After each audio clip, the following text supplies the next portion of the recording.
All right, folks. We've got 6 o'clock on the Verizon time. We're gonna get started in a couple minutes. Let people roll in because I just hit kind of go on the webinar.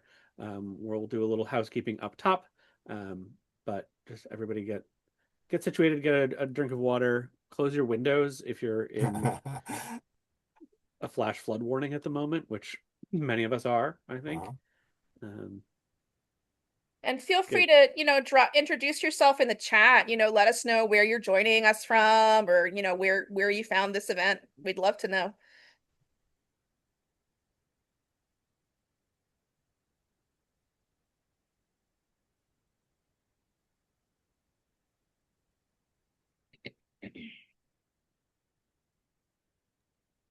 Crossing my fingers that my internet doesn't drop or anything like that, like Same it's getting here. wild out there. It is. It's a dark and stormy night. 2026. Kyle, if you drop out, we'll rend our clothes and then I'll carry on as well as I can. Sounds great.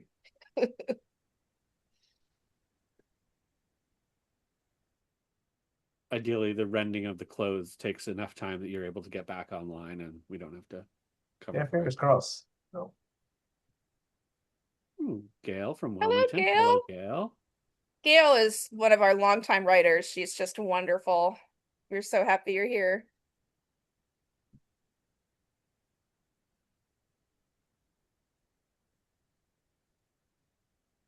Ooh, welcome from Boston. Excellent.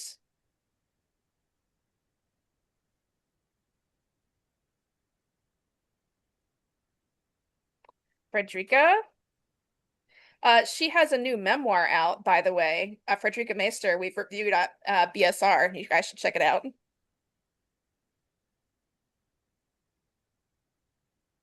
Stephen. I think Stephen also has a book reviewed in our book week lineup. Jordan.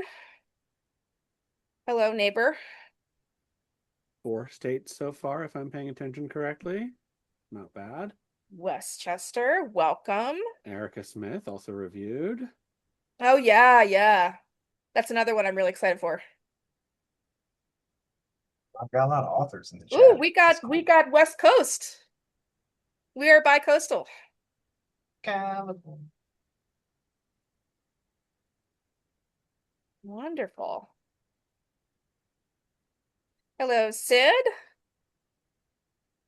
One of the things Elena and I often comment on after an event is the mix of familiar and new names that we have at our events. It's always Yeah. really gratifying to see people who show up for, as far as we can tell, everything we run on this wonderful internet, and then seeing new folks as well who find us through any number of sources. And that's one of the joys of the work that we do, is trying to understand, oh, did a colleague forward you an essay? Do you know somebody that we covered recently?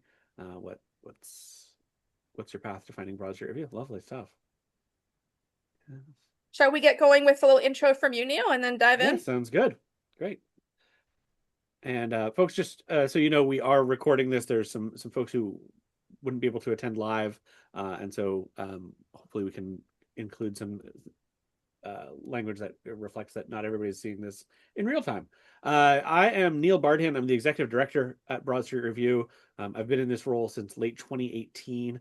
Been part of Broad Street Review in various ways before that, since 2014. And I live in South Philly, and I'm just really overjoyed to be part of this work. I find so much individual and also community-wide value in the work that we do and the way that we do it, and seeing us grow individual and organization-wide connections has just been just a real delight over the past couple of years. And one of the things that we've done along these lines, certainly since 2020, has been virtual events of all sorts. And we've cooked up a number of different kinds over the years, different things at the year's end versus what we're doing kind of in the spring or fall. Summer, we like to have book week and bring together this annual book week panel.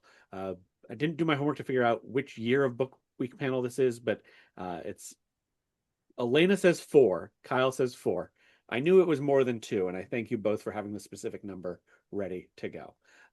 So yeah, I really appreciate everybody showing up for this, and everybody who supported us along the way to get here.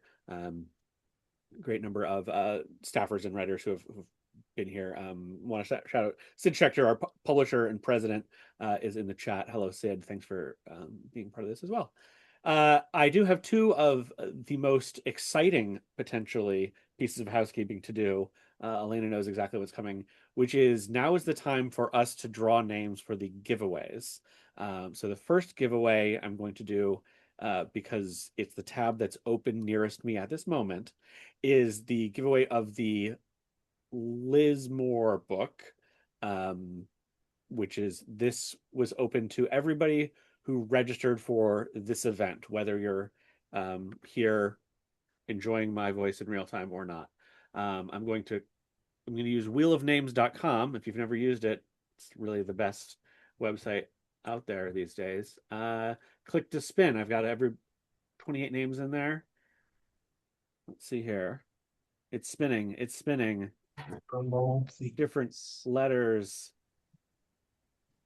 Somebody with the I need to find this. Somebody with the last name White has won. I need to look up exactly who that is.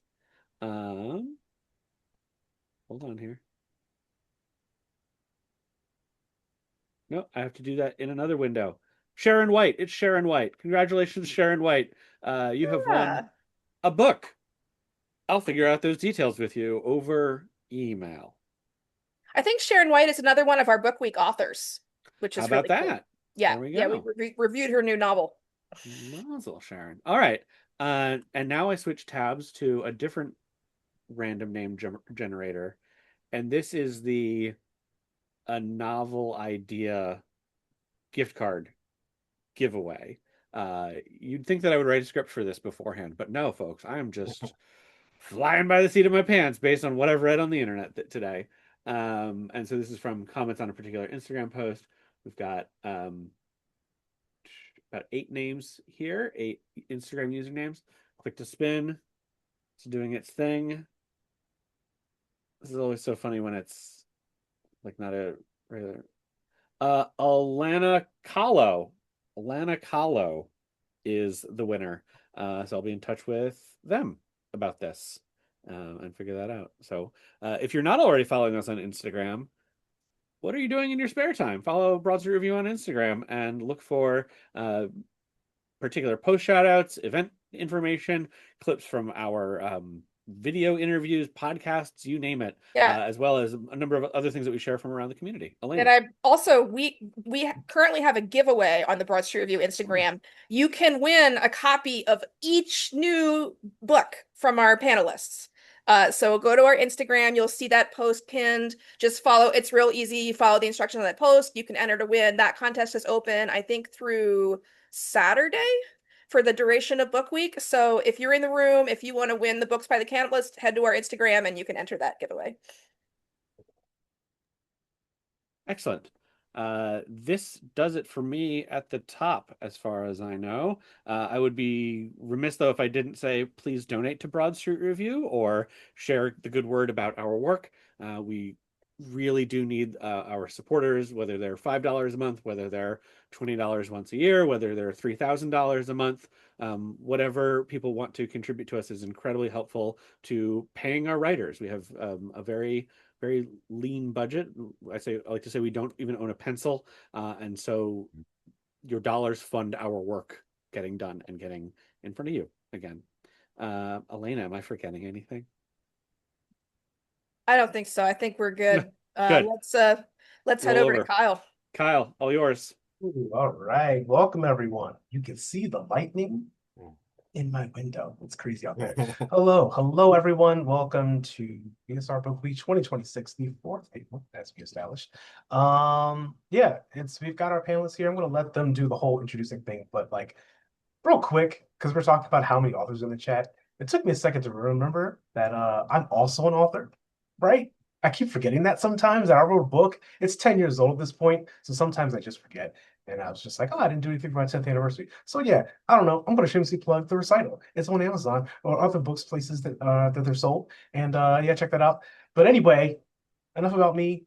I don't want to talk about me anymore. I just want to go around and introduce everyone. I will let everyone introduce themselves. We've got Nathaniel Popkin, we've got Ken Jaworowski, and we also have Emma Copley Eisenberg and Eshani Surya with us tonight on this dark and stormy night. And yeah, whoever wants to go first and introduce themselves, just remember that the last person to introduce themselves is a yearbook editor. So whoever wants to say hello first, I will let them take the lead. I can start All this right. off. All right. Hey everyone, my name is Eshani Surya. I am the author of Ravishing, which came out in November from Roxane Gay Books. I have lived in Philadelphia since 2021, and I'm so happy to be here. Hi, everyone. I'm Ken Jaworowski, my new book, and I'm looking around for a copy of it. It's probably in the drawer over there, but is What About the Bodies? My first book was Small Town Sins, set in a fictional town in Pennsylvania, small town Pennsylvania, and I grew up in Philadelphia in the Roxbury section. Nice. Hello, I'm Emma Copley Eisenberg. I am the author of Fat Swim most recently, a story collection that just came out last month, and also Housemates, a novel, and The Third Rainbow Girl, which is nonfiction, and I live in South. Thanks for having me. Everyone, thank you all for being here. I'm Nathaniel Popkin. My most recent book is this one, Partly Strong, Partly Broken. It's a novel. It's my fourth novel, and very glad to be here with everyone. And I'm here in South Philly also, and the rain is ending. And that means we can begin. Yeah, we can totally begin. And just a reminder for everyone who is in the chat, feel free to leave your questions. We'll get to them at the end of the show. We'll go around with those questions as well. Or if you have any other kinds of comments or anything like that, it's always nice to just say what you're thinking. You are a part of this as well. But with that, I do want to just dive right into these questions. This is totally informal. So take it as you will. Feel free to ask questions as much as you like or as little as you like. Go in depth, what have you. Whatever comes from the heart, I'm here for it. Speaking of the heart, I want to know what everybody feels like their Philly connection is, because with BSR Book Week, we definitely want to make sure that it is Philly based, or whether it's from the actual setting of the book, where the author's coming from, where they live, the publisher, all that good stuff. What does Philly mean to you? And how is that impacting the writing at all? If anybody wants to go into that, just let me know. What you think like that's Philly to you? Well, my two books were set in small town Pennsylvania. And it was such a contrast. I grew up in Philadelphia. I grew up right off of Ridge Avenue in Roxborough, and I never left it as a kid. I never left. My parent, maybe we occasionally go to Jersey Shore, but we didn't go anywhere. I was right off the street for 30 years, it seems. And then when I went away to college in small town Pennsylvania, it was such a contrast. And so Philly, it's going to inform a new novel of mine, but it was a great place to grow up as a contrast to these small towns. And I'll leave you with one story that there I am again. I grew up just off of Ridge Ave in Roxborough, and I go away to little tiny Shippensburg University. And one day, right when the second or third night I got there, I hear something outside, and I don't know what it is. It's this sound. I'm like, I don't know what it is. Click, click. What is it? It was the Amish going down the street in their horse and buggies.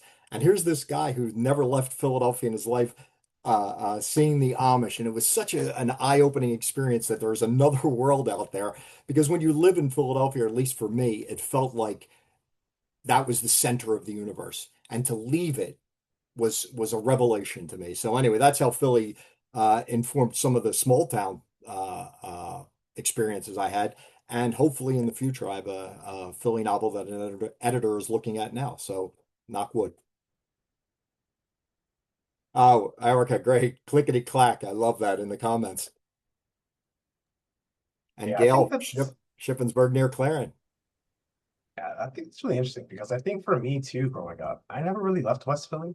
Mhm. Not until I was in high school. I don't think I ever went south of it until I was in high school. And it was only a few times. So when you see something else and it's just kind of not that far from where you are, it's just like, whoa, there's so much world out there. And I think that's, Absolutely. you know, it's convincing. Just like all the outlying areas too. There's just so much character there. Hmm. Anyone else? So prior to living in Philly, I have lived in Connecticut, New York, Arizona, and South Carolina. And we came here from South Carolina, and we really particularly targeted, like we wanted to live in a bigger city. We wanted the public transportation. Like we did like a whole spreadsheet.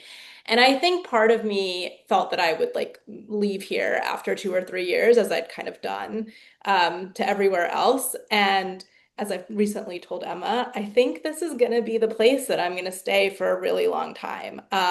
So I've really fallen in love with the city. I've fallen in love with the community of writers that I've made so many relationships with. And like Ken, my next book is going to be at least partially set in Philly, so you can see how much it's infiltrated me as well.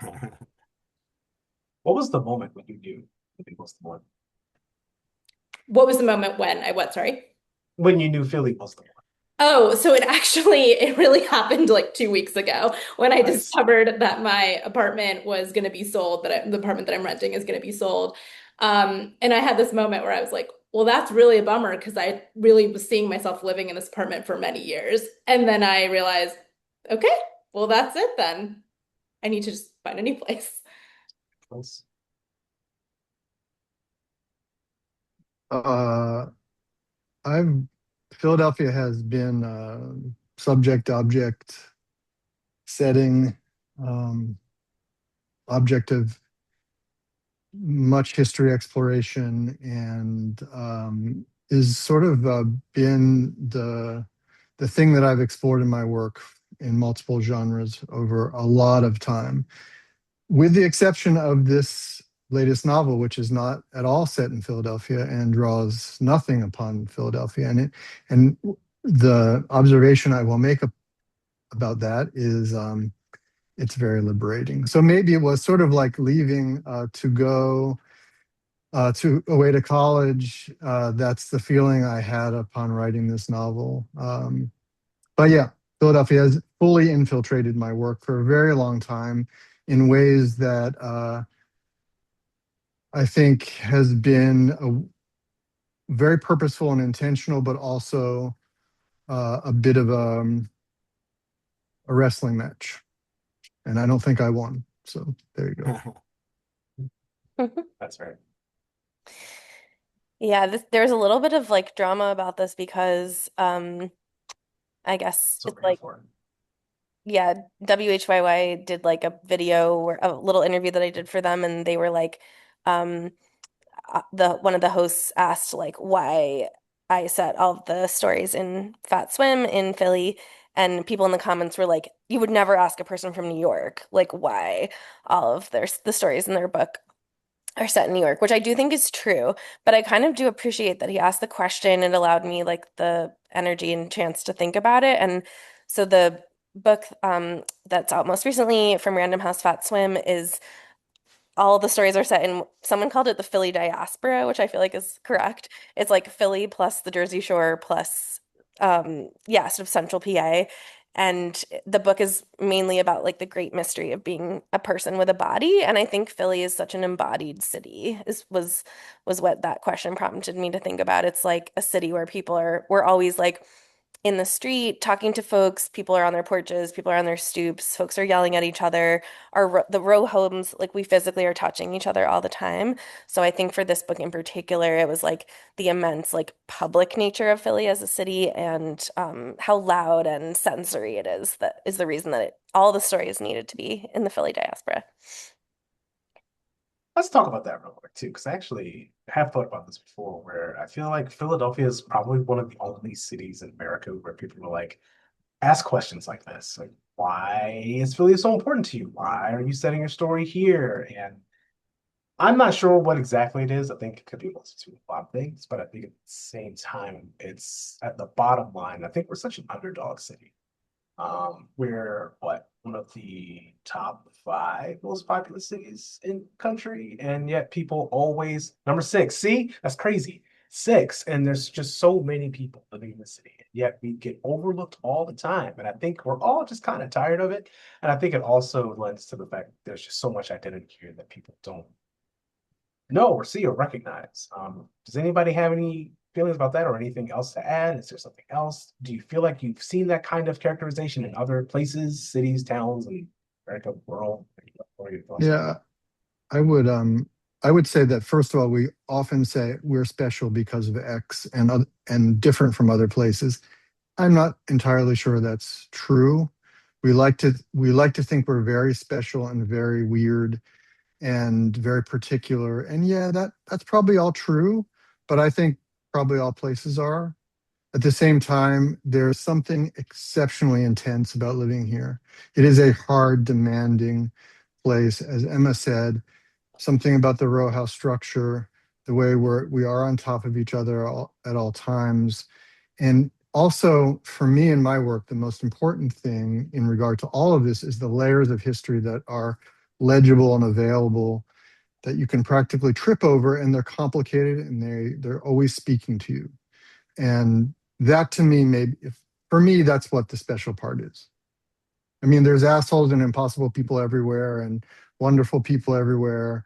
Maybe we have a few more, I don't really know, but yeah.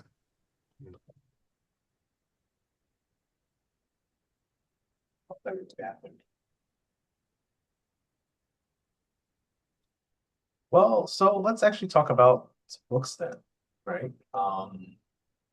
Assuming that it was a book, you can talk about any other medium if you want to, but what was that first book or one of the first books that really spoke to you in such a way that maybe you feel like you hadn't read anything that felt like it hit this close to home? Or maybe it was something that really inspired you to start putting pen to paper, even if it wasn't the first time, but just like something very specific. You just felt like, wow, this one was it. Was there anything that really just jumped off for you that said, hey, this is where I need to kind of go? Or if there's nothing, that could also be part of the conversation. It's just like, I didn't see anything that spoke to me, and this is why I'm writing. Yeah, I mean, I think I have a very strong place in my heart for The Heart is a Lonely Hunter by Carson McCullers. That was a book that I think I had to read for school in like 10th grade, and I was just quite changed by how intimate the reader is with. It's a book that revolves around a single person who's deaf, and he has really strong relationships with four other folks. One is like a young girl who's sort of tomboy, is how she's described, but grappling with her gender. There's a man who owns a cafe who's also grappling with his gender. He wants to birth a child. There's a black doctor who's dealing with his position in the town as like a sort of upstanding pillar of the black community while also having these like complex relationships with neighbors who are white. And then there's a labor organizer dealing with sort of class and poverty in the South at that time. And it's an incredible, very strange, very sad book that I think I was kind of like, oh, wow, you can do this. Like the book contains, I think, a 17-page speech that the Black doctor, Dr. Copeland, delivers about healthcare in America. And it's like reproduced verbatim as the character spoke it. And I was just like, wow, I didn't know that you could do that in a novel. And it felt really exciting at the time. Yeah.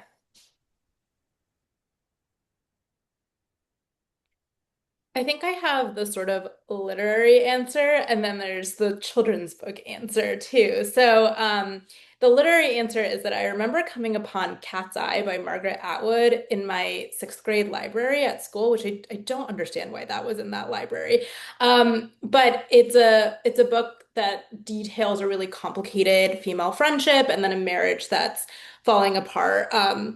And I was, as probably many writers, like a very lonely child, felt like I was observing a lot, but not necessarily figuring out how to engage with people, was like curious about relationships and why they didn't seem to work out for me. And I mean that in terms of like friendships and parental relationships and like all of that. And I just remember reading this book and then closing it and being like, how is it possible that all of these feelings that I have about the world can be in this little book? And so for me, I think that was the moment where I felt like I wanted to do that. But now I've also been thinking a lot about what are the books that affected me a lot as a child and how did those feed into the writing that I do now. And a lot of them have to do with transformation of the body in some way. So I'm thinking about like the Animorphs, which was a series that I was really obsessed with. And if you don't know the Animorphs, it's like this 60 book series about kids who can turn into any animal that they touch. But it also has like a large genocidal war kind of happening as well, first in the backdrop, and then that becomes a large part of what's going on. And then I think too about like his dark materials, the idea of having a soul that can kind of transform into an animal. And Ravishing has a lot to do with physical transformation and chronic illness. And then this book that I'm starting to work on now has a lot to do with ponies because I was quite a horse girl growing up as well. And so it's interesting, I think, now to look back and be able to step away from the more literary answer and step into the types of writing that I was really engaging with even before that cat's eye moment and realize how much they've sat with me. That's a great answer.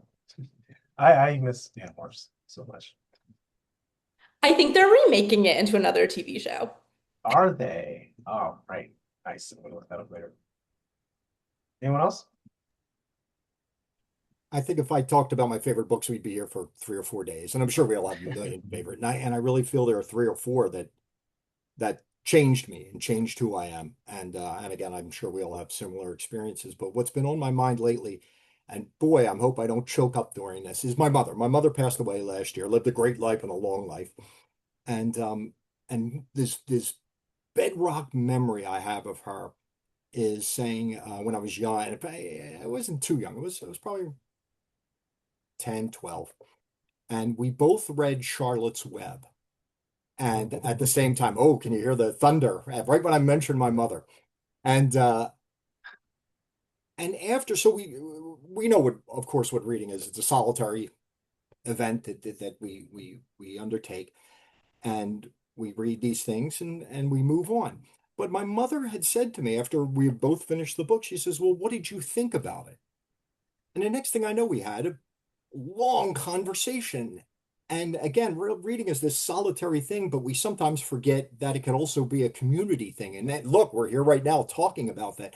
And boy, was it a big, I was like, wow, wait, you could read and you could talk about it too. And you could bond with something over something you could bond with someone over something you had done alone. And I think that's the first time I ever had a conversation about books with something. I don't even remember in grade school reading and speaking with the class about maybe reading, of course, and maybe a couple of mentions, but I had an in-depth conversation with my mother about Charlotte's Web, and that sits in my heart. I've always loved that moment.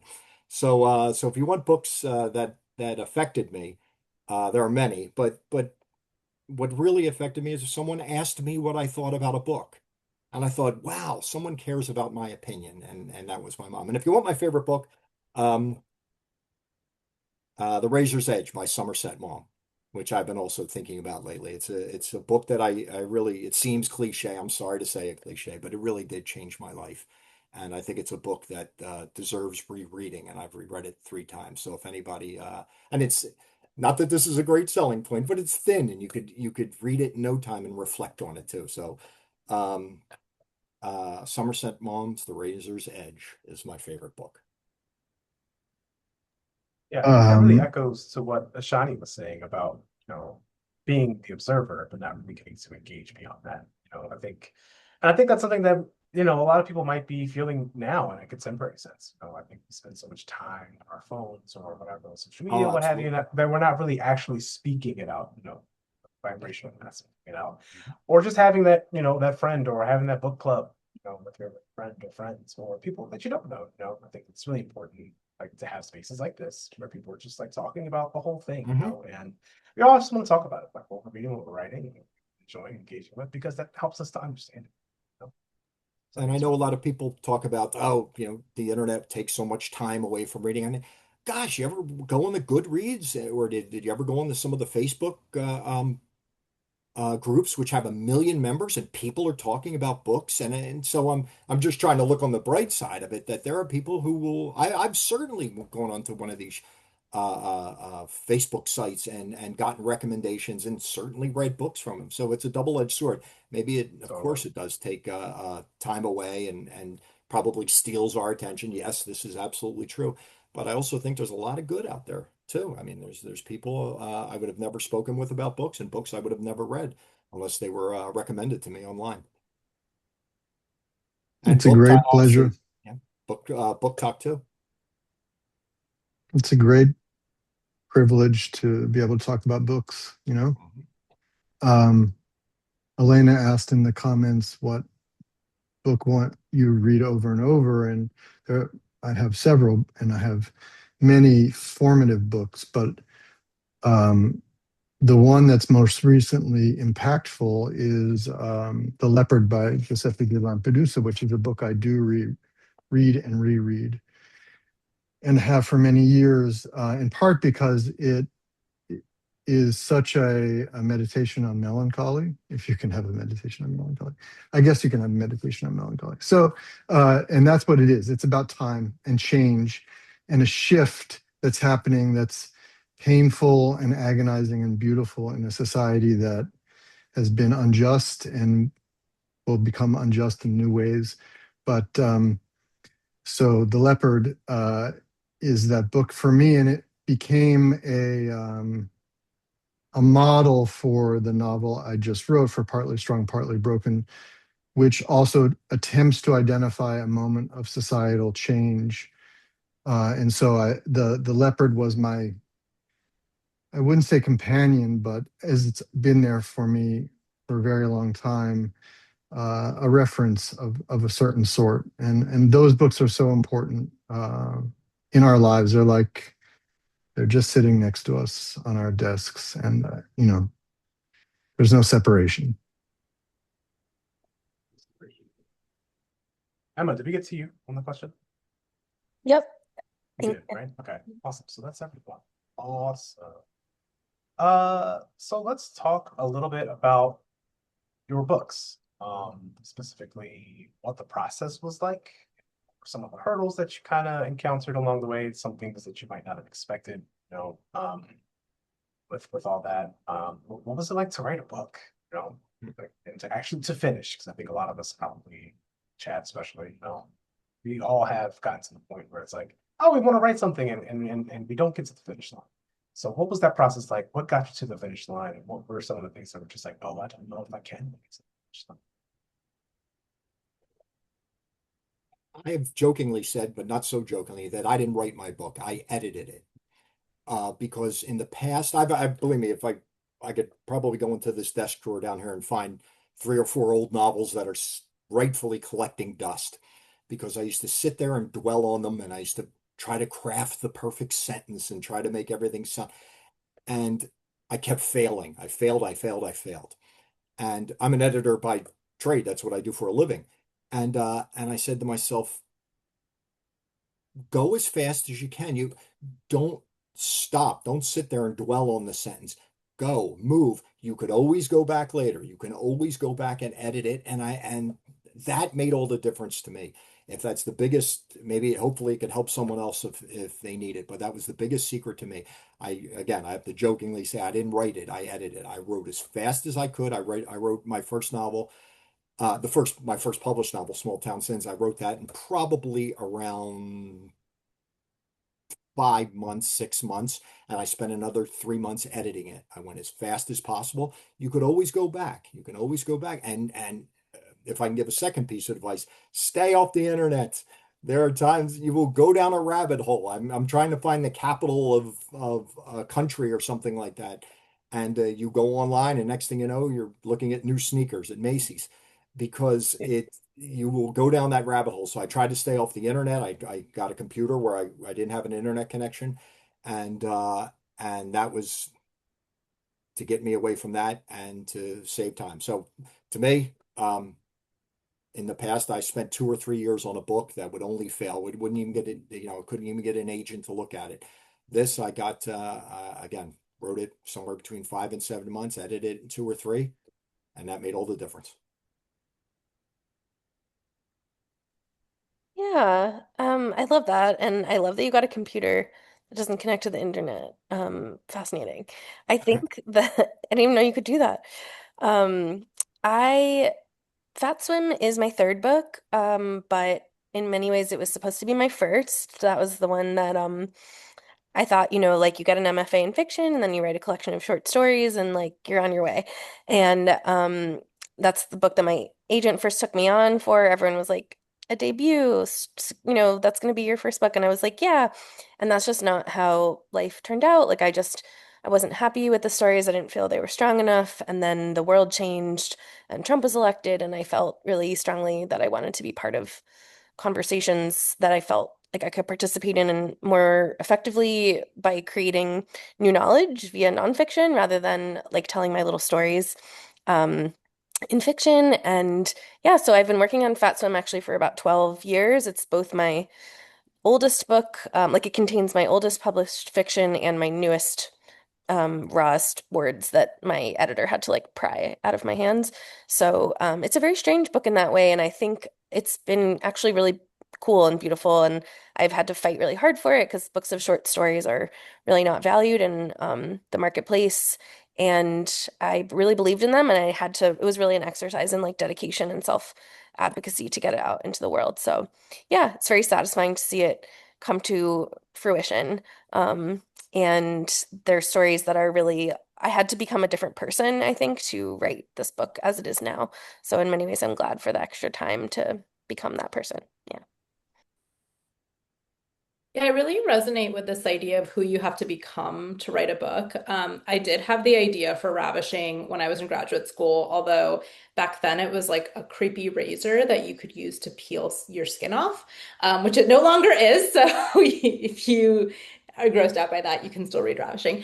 But I didn't really turn it into a novel until I ended up being hospitalized for 8 days, a couple years later. And I'd been living with ulcerative colitis, maybe for 8 or 9 years by that point, maybe not that many years, but I had a sense that much of my writing was circling around these ideas of chronic illness. But that hospitalization, for me, there's a before that hospitalization and an after that hospitalization. Both because of how that changed my health, but also because it changed how people perceived my health. Ulcerative colitis is an invisible illness, but when I was in the hospital, I lost all my hair in the course of like a few days. And so when I left the hospital, I had a very different sense of how people perceived my illness. And a lot of that went into the book. How do we deal with our illness being seen or not being seen? How do we define beauty? How do we define ugliness? But kind of from the perspective of how you write a book, I have found that I can only write a book if I enjoy the process of making and stop worrying about whether or not I'm going to finish it.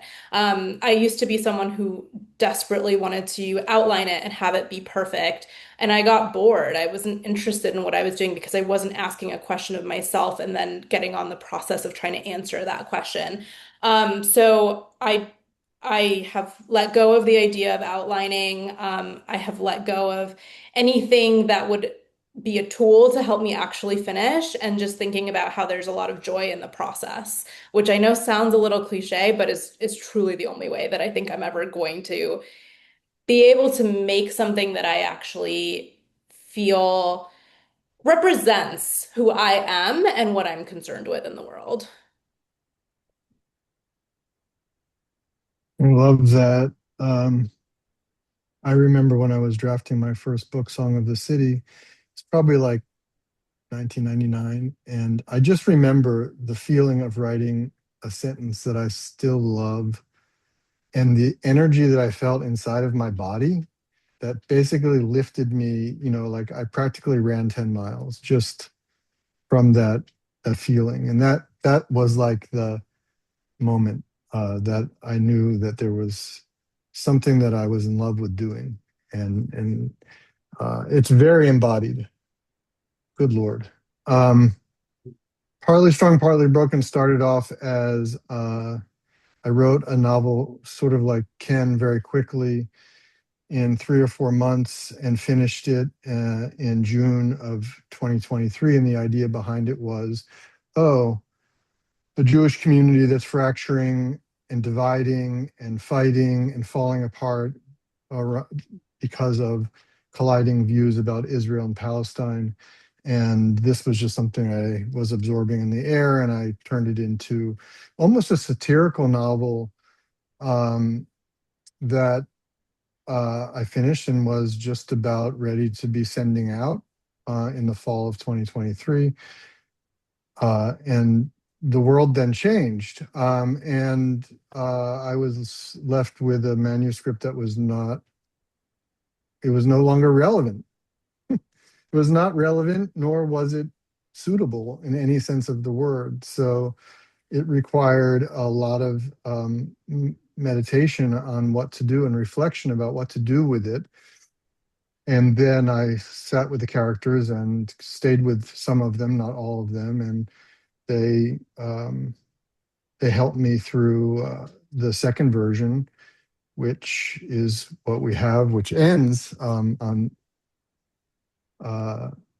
midnight approximately on October 7th, 2023. So, but like I had a worthless, like, well, many of my manuscripts are worthless, but this one was particularly worthless in this moment, and I had to start over. And I'm very, very glad I had to start over. I'm not glad for the reasons why I had to start over and the subsequent horrors that have occurred. So, yeah. Yeah. I think that just really speaks to your resiliency. I think it takes so much to start over. Because the hard part about starting over is that the starting over, the actual action of starting, is only the beginning. You kind of have to stay in that zone for so long and can feel so, whatever lingering emotions that might be coming from starting over, if it is coming from a negative place or what have you, it's hard to keep going. And it's hard to keep that momentum going too. Do you feel like there was a lot of things that were kind of helping you to kind of keep going besides just the words that you were putting on the page? Were there people that were kind of keeping, and we can kind of address this the whole room, just, who's keeping it going in all this, especially once we get into, the later parts of just like the publishing part of this, because that's also another huge hurdle that you don't have control over. Just like you don't have control when you start home. It's like you don't have control to get the finish line either. So yeah, kind of like, how did you feel like there was support for you guys in just the writing process and the publishing process?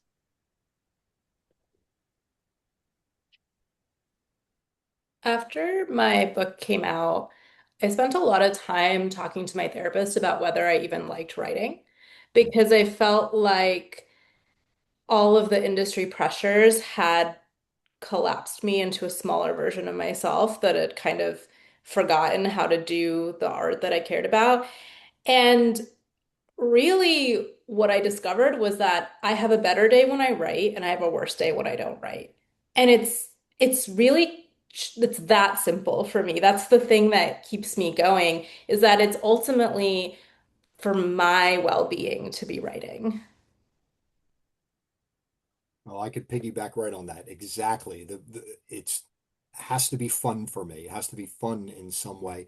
When I talked about the earlier novels that I had that are still sitting in drawers, it never felt fun. It never felt enjoyable. And I said, if I'm gonna go fast, I'm gonna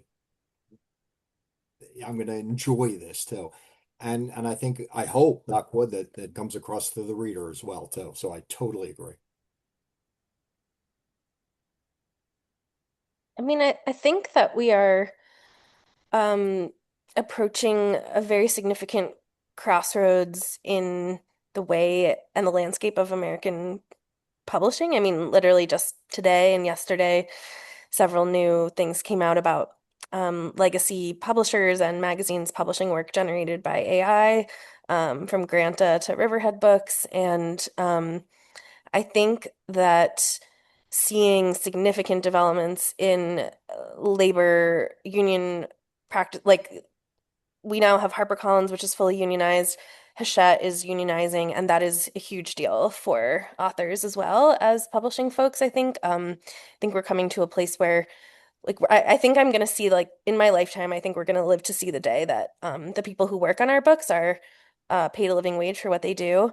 But that's gonna be extremely hard fought. And so I think for authors, I want to see the day when we also are compensated fairly for our labor as well. And so I think for me, it's been a big issue to contend with the ways that art is made in this country and valued or not valued, and to just kind of keep that as separate as possible from what I'm creating on the page. Yeah. I will mirror that. I think you have to do two things simultaneously. You have to take yourself very seriously to make art. Like fundamentally you do, and it's not necessarily a good thing, but you have to do that. And at the same time, you're doing that within the context of a world that really doesn't give a shit for the most part, and doesn't take you seriously because it doesn't really take anything seriously except money, or robbery or whatever, corruption. So um, uh, there's this internal tension, and truly you have to divorce the art. I mean, what Emma is sort of saying is the opposite, but they're the same. You have to divorce the art from the business towards the one day where all art would be taken so seriously that it would be valued for what it does for human beings. And that would be our great dream. Um, for me, this novel,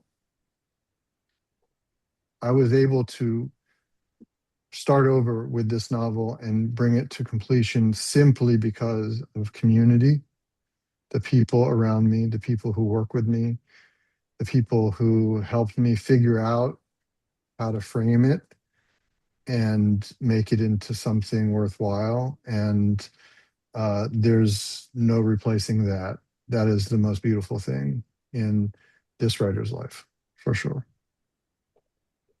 Awesome. So we are coming up towards the end, so I want everyone in the chat, please feel free to use the Q&A function to drop some questions if you want to ask our recommended authors some questions, some comments and all that good stuff. But let's kind of wrap it up here as far as the discussion is concerned. I'm gonna talk about a couple of things. I think someone, I forget who it was, I think it might have been you today, I'm not sure, but in our email thread, we're asking about how do we keep people's attention um, with writing and with reading. And I think you all kind of really touched on just like, why do you keep going? But as far as your audiences, talking about just like how the industry is going to change, like what do you see from your perspective, how maybe that change is already happening? Because I think with everything that's kind of happening, I believe as cautious, pessimistic, optimist, forget how that phrase goes, but someone who's just like trying to not be totally cynical about the way the world is right now. There's going to be a renaissance the other end of all this. There has to be. And I think it's going to be huge, it's going to be big. I think it's going to be part of our lifetime. Do you think that that's kind of erupting already in your use? Could you repeat the last part of the question? You dropped out just for a second for me. Oh, sorry. So yeah, where do you see the change or the potential for some kind of creative, artistic renaissance for the people, for readers and writers? Where do you see that change in your own life, in your own circle, spaces, communities already, or where's the source of optimism coming from? I think people are hungry for, and they're always hungry for. It's again, that's not a profound statement. We're always hungry for stories, and we're hungry for good writing. I work for the New York Times, and we now have more subscribers than any time in our history. We tend to think of the golden age of journalism, the golden age for journalism in some ways, or actually, let's just say for the New York Times, is right now. I think I talked earlier about outlets that people can talk about books. I think that's refreshing. I love it. I love to see people. Again, I go on some of these Facebook pages and there's 1 million members. So I don't know if I have an answer to your question, uh, but I think there's a hunger for stories, and I think people are there for it. And it's just there has to be a way to deliver it and to make it stand out against everything else that's out there. There's a lot of competition, and it seems to be, everything from television to your phone. There's a lot of competition, and it's just got to be brought out to people. And I think people will be attracted to it. I think that definitely answers the question. I mean, I think we're dealing with a few different, I mean, I think it is important to note that like half of Americans didn't read a book in 2025. And another 5% read only one book in the entirety of 2025. And so I think we're talking about like a narrowing in audience in some ways, but the folks that are reading are really, really, really hungry, as Ken is saying. And I'm seeing a lot of reasons for optimism in places that people used to consider, extremely lowbrow and unworthy of consideration. I think that's a big mistake to dismiss communities like Literary TikTok and Substack and places where, like, I think Substack is the place where people are receiving like the most rigorous and long form attention to books, especially by small presses. I think that's really encouraging and interesting. I think there's more magazines and small presses that are coming about from places of real need and rigor and integrity. Like people saying, like, we want to create something different and we want to reach readers in a different way outside of legacy media, actually, like very different from places like the New York Times. So I'm really excited about kind of the opposite of that. And I also think though that we've never lived in a moment where it's easier for authors to communicate directly with their readers. So like I've put a lot of thought into thinking about how to find the readers who want to read Fat Swim, stories about queer people, fat people, trans people in Philly and in America. Where are those people hanging out? They're often not in the places that legacy media knows how to reach, and I think that's really exciting. Sure.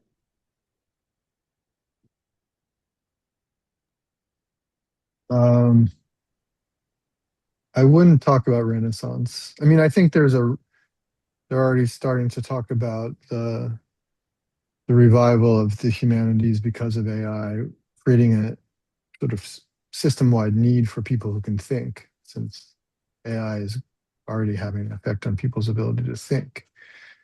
But I think we are absolutely and truly living in the age of expression. We have been living in an extraordinary age of expression. Never mind the statistics that Emma just said, which are devastating, to know that half of the country hasn't read a book this year, and that is not the same in other countries. There are many more literate countries than ours, obviously. But one of the things that does, to circle back to the beginning here and to contradict myself, one of the things that is absolutely spectacular about this city is the act of expression that happens by practically everyone all the time. And it's the kinds of things you hear people saying, their way of expressing themselves, their way of drawing on buildings, on poles, on there's so much art being made, simply art that's a response to the world, and that seems to be possibly our superpower. And if it is, I'll take it. It was just a giant canvas. I think I'm still musing a little bit about the question itself, which was how to keep people's attention. And I'm wondering if part of why I'm getting stuck on that is maybe that's not how I'm trying to think about what I'm doing with my writing. And I'm thinking about it more about how do I make a relationship with other people who are thinking in these ways, and then how am I making a relationship with people who aren't thinking in those ways, but maybe could be thinking in those ways. I think the idea of keeping attention feels like the rhetoric of social media to me. And I've felt the burn of social media a lot in the last 6 months of this book coming out and have kind of pushed myself away from that. And I think some of what Emma said about, Substack has its complications, but there's a way in which there's a connection that's happening between the person writing the newsletter and the person reading it that I'm interested in. And I'm finding myself maybe moving at least emotionally away from the idea of what can I do to sell books? Can I hire an outside publicist? Can I do this? Can I do that? Like all of these things that feel like trying to play into the game and create competition amongst other writers. That I'm not sure that's what I need to be doing with my writing. And I will say too, like I work a day job. So that is part of why for me it's not something where my writing is my primary source of income. So I think I have some level of freedom to say this, that I don't have to care as much about the copies that I am selling in terms of that financial piece of my day-to-day life. But I would hope that I think for even writers who are doing it from that perspective, that they would be able to think about it as relationship building more so than keeping and stealing attention. I really like that. That's really crystallizing. And I think that's something that I've been personally wrestling with a lot. Just the fact that I don't want to get people's attention in a way. I want people to naturally feel drawn to me, whatever that looks like. I know, kind of bringing full circle here for myself, with my first book, one of the cool things that I loved about the process for myself was that I always knew that it wasn't about how many units I could sell. It was about how many relationships could I forge. And I forged a lot with it. And I think to me that made that book successful. And that book came out 10 years ago. I was writing it in 2013, 14. Social media was nowhere near where it was today. And, or just the way that people use the internet, or the way that people communicate, so much has changed in the last decade and a half. So me being able to remember that and kind of hold on to that, I think has been what's prevailed for me as a writer throughout all this. But it's also kind of a roadblock at this point. It's like, well, I have to compete for people's attention and their time. And I don't want that because I respect people's attention and time. So I just kind of want them to be drawn to me. And, it would be cool to make some money off of the book, but at the same time, it's not get the story out there. At least at first, but also we exist in capitalism, so we all need to get paid. I don't see any questions in the chat, and we are coming up on towards the end here. I will keep you all. I like to be on time. So I guess we could just go around the room one more time. Feel free to plug maybe what you've got going on if you feel that's comfortable for you, or if you just have some general ideas about just like, maybe something you're reading that you kind of want to recommend to people, or also just kind of leave in the chat, or also tell us just your social media handles or what have you. We're gonna check you out. Yeah, thanks so much for having me. I will plug an event I'm doing on June 2nd at Solar Myth, the Track Changes reading series that Alina Pleskova organizes. Yeah, it should be fun. It's the first time they're doing it at Solar Myth, which is a nice spot, and it's a reading series that's themed around discussing music as well. So I'm excited to have that other element. Yeah, and I'm Frumpenberg on all the places. Thanks. I have a virtual event with the Queen's Library tomorrow if you happen to be free and want to jump on that. And then I am at Eshani Surya in all the places as well. And I am kenjaworowski.com. And if you could spell that, it took me till I was 18 to learn how to spell Jaworowski, but you could find me easy online. And I just found out today I'll be speaking at the Lawrence Library, Lawrence, New Jersey. Oh, God, when they give me the date. It's early September, but it's with Joyce Carol Oates, so that's going to be fun. So I hope to see you there. That's awesome. Nathaniel Popkin, I can be found anywhere. I will be at the Franklin Inn Club on June 5th with my editor, Amanda Forrest, and we'll be talking about how two minds meld in the act of bringing a novel to the end, to fruition, making it real. And I think that's going to be a really fun and interesting conversation. Hope to see you there.